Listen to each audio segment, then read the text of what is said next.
Corona ने आज पूरी दुनिया को चपेट में ले रखा है। हर कोई इसके कहर से पीड़ित नजर आ रहा है। कोरोना की दूसरी लहर तो मानो जानलेवा बनकर सामने आई है। ऐसे में हर किसी के मन में सवाल उठ रहे हैं कि कैसे कोरोना से बचा जाए, या फिर मन में कई तरह की शंकाएं भी उठ रही हैं। लेकिन ध्यान रखें, डॉक्टर्स की सलाह के बिना कोई काम ना करें। अब ऐसे में जब बाहर भी नहीं जाना है और डॉक्टर से कंसल्ट भी करना है तो क्या करें? आपकी इसी समस्या का समाधान आपके अपने चैनल फर्स्ट इंडिया लेकर आया है। नया शो शुरू कर रहा है आज से, जिसका नाम है डियर डॉक्टर।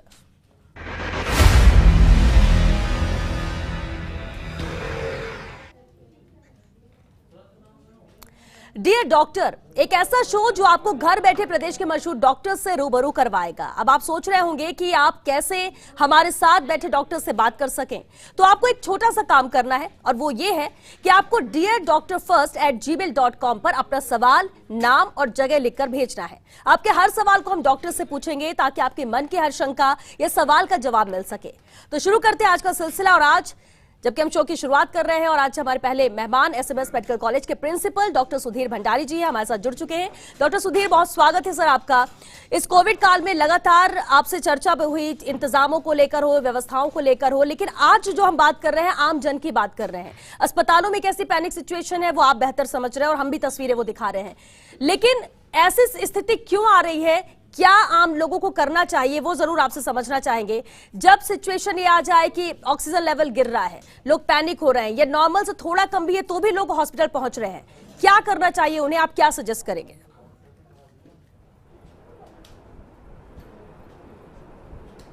देखिए मैम, इसका दो एस्पेक्ट हैं जी। इस सेकेंड वेव के अंदर ये कोरोना बहुत अधिक बढ़ रहा है, ये काफ़ी एग्रेसिव है और काफ़ी घातक है। यंग लोग सेकेंड और थर्ड डिकेड में, यानी कि 20 से 40 साल के लोग अफेक्ट हो रहे हैं और बहुत जल्दी लंग डैमेज के साथ हमारे यहाँ आ रहे हैं।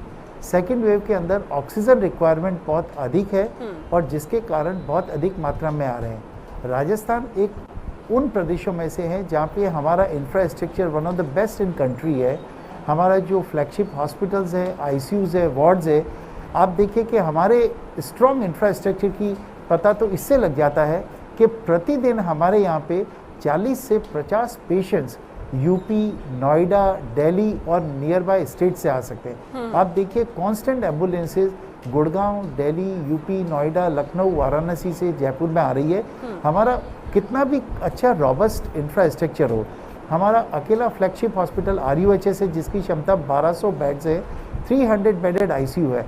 आप सोच सकते हैं कि 1200 बेड के हॉस्पिटल में हमारे आज वहाँ पे 1500 पेशेंट हैं और 200 पेशेंट ऑलरेडी बाहर वेट कर चुके हैं। हम कोशिश ये करते हैं हर पेशेंट को हम रिसीव करें, हर पेशेंट को ऑक्सीजनेट करें, हर पेशेंट को हेल्प करें। लेकिन जब डिमांड और सप्लाई इतनी, आप देखिए दिल्ली और गुड़गांव से पेशेंट जयपुर में क्यों आ रहे हैं? Because they have faith in infrastructure of Rajasthan. We still have all the medicine available, oxygen available, infrastructure available. But कितना भी रॉबस्ट इंफ्रास्ट्रक्चर हो, अगर अनएक्सप्लेन्ड अथाह पेशेंट्स का नंबर बढ़ता है तो कोई भी सिस्टम स्ट्रेन्ड और डिफिकल्ट सिचुएशन में आ सकता है। अतः इतना बड़ा इंफ्रास्ट्रक्चर और सपोर्ट गवर्नमेंट का होने के बावजूद भी नंबर ऑफ पेशेंट्स इतने ज़्यादा हैं। और इसका बेस्ट एग्जांपल जो मैंने आपको कहा था, प्रतिदिन 40 से 50 पेशेंट हमारे RUH इंस्टीट्यूट में दिल्ली, गुड़गांव, यूपी, मध्य प्रदेश, हरियाणा और चंडीगढ़ से आ रहे हैं। इसका तात्पर्य है कि people still have faith in strong infrastructure we have. बिल्कुल डॉक्टर सुधीर, SMS रेफरल भी घोषित किया गया, कैसे RUHS से शिफ्ट करेंगे? जैसे कि आपने जिक्र भी किया, 1200 बेड है, 1500 पेशेंट है, लगातार ये आंकड़ा बढ़ रहा है और इसलिए थोड़ी सी व्यवस्थाएं RUHS में भी नजर आती है कि गड़बड़ाई हुई है, लेकिन कोशिश आप लोग कर रहे हैं। अब जब SMS रेफरल किया गया है, कैसे इंतजाम करेंगे? हमारा जयपुर जी नहीं, देखिए RUHS में 1200 जगह 1500 पेशेंट्स है। जयपुर या हमारा अनदर हॉस्पिटल है जहाँ 350 बेड्स है और ESI 300 बेड्स है। यहाँ का जो ओवरफ्लो पेशेंट्स हैं उनको हम SMS में रेफर करेंगे। आपको जान के खुशी होगी कि even today we have 900 patient in SMS and 600 patients are of pneumonia। तो बेसिकली जो RUHS का ओवरफ्लो होगा, जयपुरिया का ओवरफ्लो होगा, उसको SMS में एकोमोडेट किया जाएगा। बिकॉज SMS में मल्टीपल इमरजेंसी और ट्रॉमा और सर्जिकल सर्विसेज भी है, तो वो भी हमको रन करनी है। बिकॉज जो surgical emergencies, cardiac emergencies, neuro emergencies और ऑर्थोपेडिक इमरजेंसी, उनको भी हैंडल करना पड़ेगा। तो SMS को कोविड के लिए रेफरल घोषित किया गया है, और वो भी रेफरल जो RUHS से ओवरफ्लो होंगे सबसे पहले पेशेंट को RUHS हॉस्पिटल ही आना पड़ेगा। बट मैं यहाँ पे एक निवेदन करना चाहूँगा, पब्लिक एंड आमजन गवर्नमेंट ऑफ इंडिया की गाइडलाइंस को फॉलो करे। जो एसिम्प्टोमेटिक डिजीज है और माइल्ड डिजीज है, जिनका ऑक्सीजन सैचुरेशन 93 से ज़्यादा है, कृपया वो घर पे ही क्वारंटाइन हो, घर पे ही प्रोटोकॉल फॉलो करे, घर पे ही ट्रीटमेंट ले। हॉस्पिटल आने से उल्टा उनको कोई क्रॉस इन्फेक्शन होने का डर रहेगा। जो मॉडरेट डिजीज है वो डॉक्टर के संपर्क में रहे। जिन लोगों का ऑक्सीजन सैचुरेशन 90-91 से कम हो गया है वो प्रायोरिटी पे हॉस्पिटल आए। अगर एसिम्प्टोमेटिक और माइल्ड डिजीज वाले जिनका ऑक्सीजन सैचुरेशन 94 से ज़्यादा है, अगर वो हॉस्पिटल में बेड ऑक्यूपाई कर लेंगे तो क्रिटिकल और सीवियर डिजीज वालों को इसका फ़ायदा नहीं मिलेगा। दूसरा, होम क्वारंटाइन और होम ट्रीटमेंट के बहुत अच्छे प्रोटोकॉल्स हैं। इसमें एक one of the important protocol है, आप प्रोन पोजीशन में लेटे। जिन लोगों का ऑक्सीजन सैचुरेशन कम होता है, अगर वो हर 2 घंटे से 1 या 2 घंटे के लिए उल्टा लेटें, जैसा कि बहुत ज़्यादा एडवर्टाइज किया जा चुका है, उनका ऑक्सीजन सैचुरेशन 3 से 4% बढ़ सकता है। तो मेरा निवेदन पब्लिक से ये रहेगा, 20% लोग हमारे पास इसलिए एडमिट हो रहे हैं, उनको पैनिक है कि कच कुल गई, गड़बड़ हो गई तो हमारा बेड नहीं मिलेगा, हमारा ट्रीटमेंट नहीं होगा, इसलिए वो एडमिशन के लिए इंसिस्ट करते हैं। मैं आपको बताना चाहता हूँ कि सारे कोविड पेशेंट में से सिर्फ 10 या 15% पेशेंट ही सीरियस होते हैं। 80% पेशेंट को एडमिशन की आवश्यकता नहीं होती है। अतः आप घर पे ही प्रोन पोजीशन अडॉप्ट करें, घर पे ही ट्रीटमेंट प्रोटोकॉल फॉलो करें। और अगर ऑक्सीजन सैचुरेशन आपका 94 से ज़्यादा है, अगर आपकी रेस्पिरेटरी रेट 24 से कम है, अगर आपको धड़कन नहीं है, और मैम सबसे पहले मैं आपको बताना चाहूँगा, एक 6 मिनट वॉक टेस्ट होता है। 6 मिनट वॉक टेस्ट का तात्पर्य ये होता है कि आप अपना ऑक्सीजन सैचुरेशन देख लें और 6 मिनट के लिए पैदल चलें। सपोज आपका ऑक्सीजन सैचुरेशन 96-97 है और 6 मिनट चलने के बाद भी उतना ही रहता है, तो आपको कहीं पे भी हॉस्पिटल आने की आवश्यकता नहीं है। अगर किसी भी लेवल पे आपका ऑक्सीजन सैचुरेशन 90-91 पे फॉल करता है, या आपका ऑक्सीजन सैचुरेशन 6 मिनट चलने के बाद 4 से 5% फॉल होता है, तो आप तुरंत ऑक्सीजन जाएं, हॉस्पिटल जाएं, जिसको ऑक्सीजन की आवश्यकता है। सेकेंडली, लोगों में आजकल एक रेमडेसिविर का क्रेज हो गया है। बिल्कुल, हाँ। मैं पब्लिक को बताना चाहूँगा, रेमडेसिविर की हर व्यक्ति को आवश्यकता नहीं होती है। रेमडेसिविर को उन्हीं में आवश्यकता होती है जो मॉडरेट टू सीवियर डिजीज होते हैं। चूँकि 80% पेशेंट एसिम्प्टोमेटिक या माइल्ड होते हैं, तो आप सोचिए कि 80% पेशेंट को रेमडेसिविर की कोई आवश्यकता ही नहीं है। दूसरा, रेमडेसिविर अगर एक बार पेशेंट वेंटिलेटर पे चला जाता है तो उस पर भी रेमडेसिविर की कोई आवश्यकता नहीं है। अगर रेमडेसिविर देना भी है तो पहले हफ्ते में दिया जाता है जब वायरल लोड होता है, दूसरे हफ्ते में भी 9 से 10 दिन तक दिया जा सकता है, लेकिन 10 दिन बाद रेमडेसिविर का कोई औचित्य नहीं रहता है। तो मेरा पब्लिक से निवेदन होगा कि जो एसिम्प्टोमेटिक और माइल्ड पेशेंट है, जिनका ऑक्सीजन सैचुरेशन 94 से ज़्यादा है, रेस्पिरेटरी या सांस की गति 24 से कम है, कृपया वो घर पे ही टोटल प्रोटोकॉल फॉलो करें, प्रोन पोजीशन अडॉप्ट करें। रेमडेसिविर एक ट्रीटमेंट का भाग है। There are 4 types of treatment जो कि कोविड पेशेंट को दिया जाता है। एंटीवायरल जो कि रेमडेसिविर है, जो सिर्फ डिजीज़ के ड्यूरेशन को कम करती है। Life saving drug is steroid, oxygen and खून को पतला करने की दवाई। तो अगर आपको 4 में से 3 दवाइयाँ भी मिल रही है तो आप बहुत प्रोटेक्ट हो जाते हैं, लाइफ बच जाती है। अतः कृपया करके रेमडेसिविर के कारण अपने आप को स्ट्रेस और परेशानी में नहीं डालें। डॉक्टर को निर्णय लेने दें कि कब आपको देने की ज़रूरत है, कब आपको देने की नहीं ज़रूरत है। बिल्कुल डॉक्टर सुधीर, ये आपने अहम बात कही, और लोगों के माइंड सेट हो चुका है कि बीमार हो रहे हैं, ऑक्सीजन लेवल कम हो रहा है और तो हमें रेमडेसिविर की जरूरत है। शायद यही वजह भी कि क्राइसिस भी हो गई है, जिसको ज्यादा जरूरत है उसे मिल नहीं पा रही है और लोग ऐसे इसका इस्तेमाल भी कर रहे हैं, जबकि कई बार डॉक्टर्स मना करते हैं लेकिन लोग अपने लेवल पर ये लेकर आते हैं। तो ये इसे भी आम लोगों को समझना होगा, जिस तरह से इतना पैनिक हो रहे हैं उन चीजों को लेकर। डॉक्टर सुधीर, क्योंकि हमारे व्यूवर्स भी लगातार देख रहे हैं, आपको सुन रहे हैं, उनके भी कुछ सवाल हैं। एक हमारे व्यूवर है नवीन तिवारी जी, कोटा से है। उन्होंने सवाल भेजा है कि होम क्वारंटाइन में है, क्या 2 पॉजिटिव पेशेंट एक ही घर में, एक ही कमरे में एक साथ रह सकते हैं?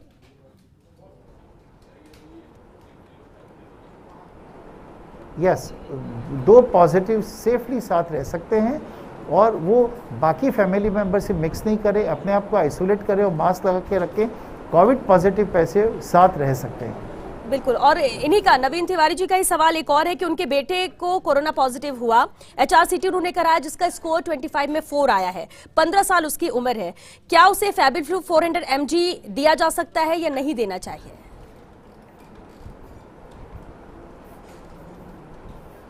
देखिए, फेविफ्लू एक एंटीवायरल ड्रग है।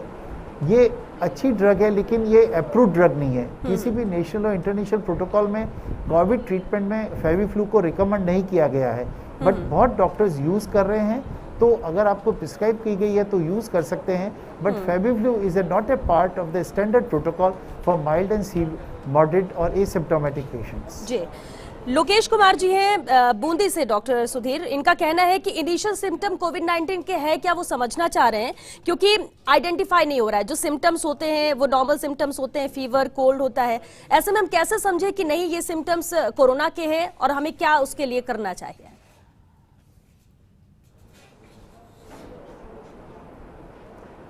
देखिए, सबसे कॉमन सिम्टम्स जो है वो है बुखार आना, गले में खराश होना और खांसी जुकाम होना। जी। ये और भी इम्पॉर्टेंट हो जाता है कि अगर आप एक्सीडेंटली कहीं ऐसी जगह गए, भीड़ भाड़ वाली जगह गए या किसी कोविड पेशेंट के कांटेक्ट में आए। बट आजकल बुखार के अलावा और भी कई दूसरे लक्षण आने लग गए हैं, जैसे पेट दर्द होना, डायरिया होना, शरीर दुखना, जोड़ों में दर्द होना, थके थके जाना। तो आज के संदर्भ में अगर आपको कोई भी बुखार की हरारत, पेट की तकलीफ, खांसी जुकाम हो, तो इसको कोरोना की तरह ही सतर्क रहें जब तक कोरोना नेगेटिव प्रूव नहीं हो जाए। बिकॉज कोरोना की तरह सतर्क रह के ही आप अपने आप को प्रोटेक्ट कर सकते हैं और पब्लिक में स्प्रेड को बचा सकते हैं। बिकॉज एक एसिम्प्टोमेटिक पेशेंट जिसमें कोई लक्षण नहीं है, मामूली लक्षण है, उसने अगर कोरोना टेस्ट नहीं कराया और कहीं गफलत बदल कर दी, मास्क नहीं लगाया, सोशल डिस्टेंसिंग नहीं रखी, तो एक पेशेंट कम से कम 15 से 40 पेशेंट को इन्फेक्ट कर सकता है। बिल्कुल। डॉक्टर सुधीर, हमारे अगले व्यूवर हैं जिन्होंने अपना सवाल भेजा है, लक्ष्मण राम परिहार हैं। वो जानना चाहते हैं कि उनके पिताजी की रीढ़ की हड्डी का ऑपरेशन हुआ है, नसें दबी हुई थी। इनका ऑपरेशन हो चुका है अहमदाबाद में, लेकिन उनकी अभी दवाइयां चल रही है। क्या ऐसे में कोरोना वायरस की जो वैक्सीन लग रही है, वैक्सीनेशन हो रहा है, क्या वो लगवा सकते हैं या उन्हें नहीं लगवाना चाहिए? देखिए, स्पाइनल सर्जरी कोई कॉन्ट्राइंडिकेशन नहीं है। इनफैक्ट मैं तो स्ट्रांगली रिकमेंड करूंगा कि आपके फादर एल्डरली हैं, उनका सर्जरी हुआ है, वो इम्यूनो कम्प्रोमाइज्ड है, आपको जल्दी से जल्दी उनको वैक्सीनेट करवाना चाहिए। क्योंकि ये देखा गया है कि वैक्सीनेटेड पेशेंट में अगर कोविड होता भी है तो बहुत ही कम लक्षण होते हैं, एसिम्प्टोमेटिक और माइल्ड होता है। बिल्कुल। और एक और हमारे व्यूवर हैं डॉक्टर सुधीर, मध्य प्रदेश से हैं, जितेश उनका नाम है। उनका कहना है कि उनकी मदर को डायबिटीज है और डायबिटीज आफ्टर लंच 135 है और ब्लड प्रेशर भी फ्लक्चुएट होता है, कभी ज्यादा कभी कम कभी सामान्य। क्या वो वैक्सीनेशन ले सकते हैं?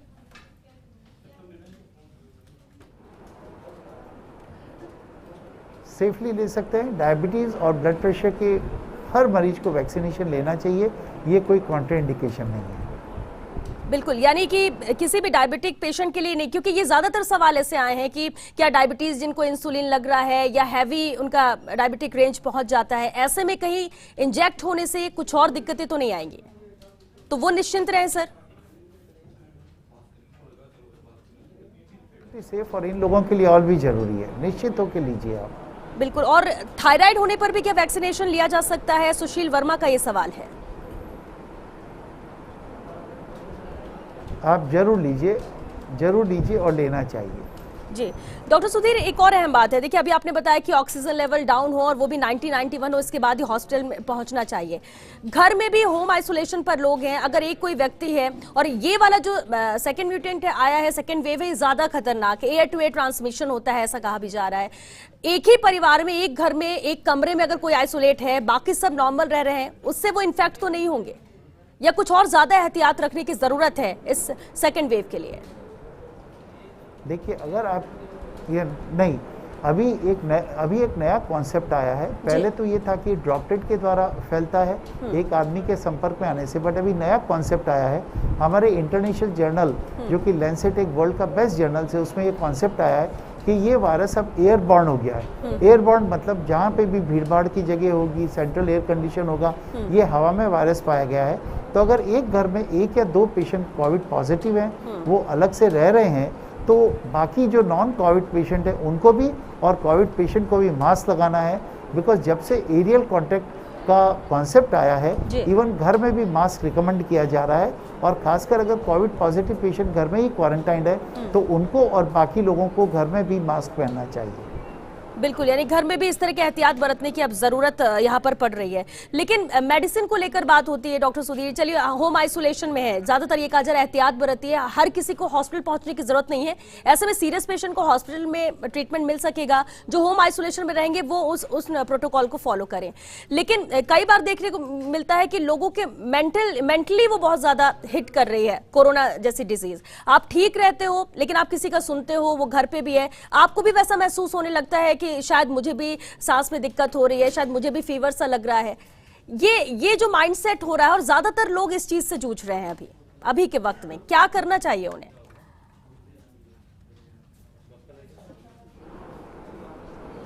देखिए, सबसे पहले तो मैं पब्लिक को रिक्वेस्ट करना चाहूँगा कि ओनली वे आप अपने आप को प्रोटेक्ट कर सकते हैं, बीमारी को बढ़ने से रोक सकते हैं, आप कोविड अप्रोप्रिएट बिहेवियर को फॉलो करें।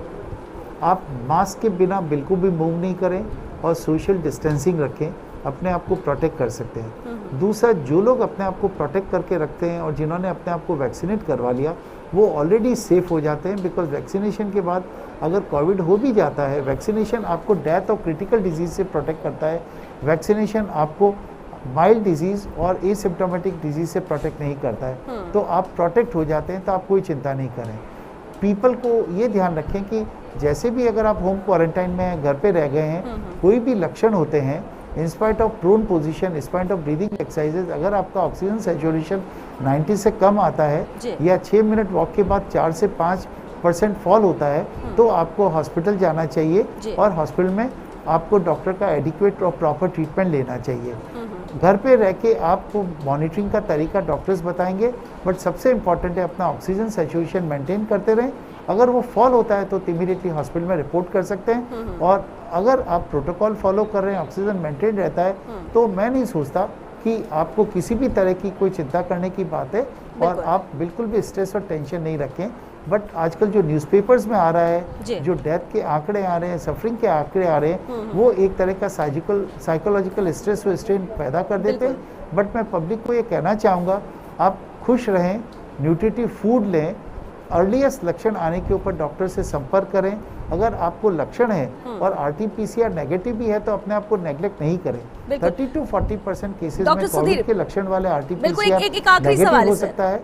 डॉक्टर सुधीर, एक आखिरी सवाल सर, वैक्सीनेशन को लेकर आपने कहा और जितने लोगों ने भी सवाल भेजा, आपने कहा कि किसी को दिक्कत नहीं। एक लाइन में समझना चाहेंगे, किसी भी तरह की कोई बीमारी हो, सर्जरी हुई हो, ये कैसे भी पेशेंट हो, हर कोई क्या वैक्सीनेशन ले सकता है, या कुछ ऐसे मापदंड हैं जिन्हें थोड़ा सा ध्यान रखना होगा या वो नहीं लगवा सकते? ऐसा कुछ आया है क्या सामने? देखिए, हर इम्यूनो कॉम्प्रोमाइज और क्रॉनिक बीमारी वाले पेशेंट वैक्सीनेशन ले सकते हैं। सिर्फ 2 सिचुएशन में आपको ध्यान रखना है। अगर आप 10 मिलीग्राम प्रतिदिन से ज़्यादा स्टेरॉइड की गोली ले रहे हैं, कई बीमारियों में हमको स्टेरॉइड लेना पड़ता है, तो अपने डॉक्टर का संपर्क करके उनकी ओपिनियन से लें। और सेकेंडली, अगर आपको किसी वैक्सीन से एलर्जी है, तो वो एक बार जरूर शेयर करें। यही 2 इंपॉर्टेंट कॉन्ट्राइंडिकेशंस है, अदरवाइज हर व्यक्ति वैक्सीन लेने के लिए एलिजिबल है। चलिए डॉक्टर सुधीर भंडारी, बहुत शुक्रिया आपका फर्स्ट इंडिया से जुड़ने के लिए। डियर डॉक्टर, जिसके हमने शुरुआत की है, आगाज आपसे किया है, और उम्मीद करते हैं कि हमारे वो व्यूअर जिनके सवाल थे वो हमने लिए हैं और उनको जानकारी भी मिल सकी होगी। फिलहाल आज के लिए इतना ही, दीजिए इजाजत, नमस्कार।